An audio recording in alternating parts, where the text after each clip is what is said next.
All right, this is a look at Tropical Storm Ian from earlier Thursday. It was just off the eastern side of Florida. Again, a lot of devastation here from, say, Fort Myers north to Tampa all the way to Orlando. Heavy rain was another big concern with flood emergencies in place. And Orlando seeing its wettest 24-hour period in recorded history, picking up nearly 13 inches of rain, which is pretty remarkable. Of course, now that it's over open waters of the Atlantic, it looks like it could strengthen back into a hurricane before making landfall with South Carolina tomorrow afternoon.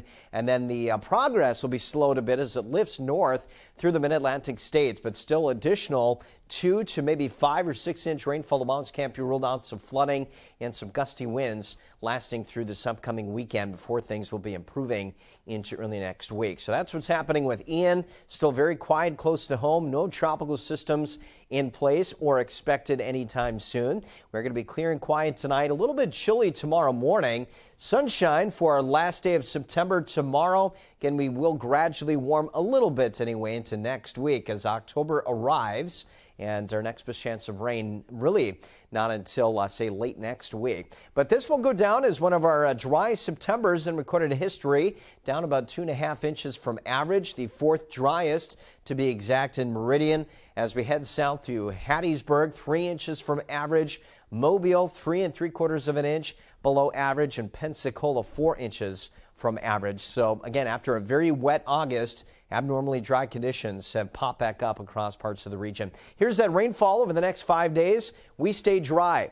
Thanks to Ian, it has put more of a roadblock in the atmosphere, not allowing storm systems to move from west to east easily through the central United States. So again, NOAA's Climate Prediction Center from October 7th to the 13th suggesting that we're going to be dry. Here's our forecast tonight, falling through the 50s. By sunrise tomorrow, we'll be right around the lower 50 mark. 10 degrees below the average. Certainly you'll need an extra layer as you head out tomorrow morning. 6:48 the sunrise, 6:41 the sunset, and then a daytime high tomorrow. That'll be about 5 degrees below the average. We do warm up a little bit this weekend, but we'll still be below average by about 5 degrees.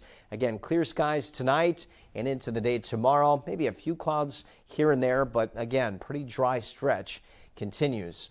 51 for our last night of September. And looking at, of course, the temperatures to warm up into the upper 70s to around 80.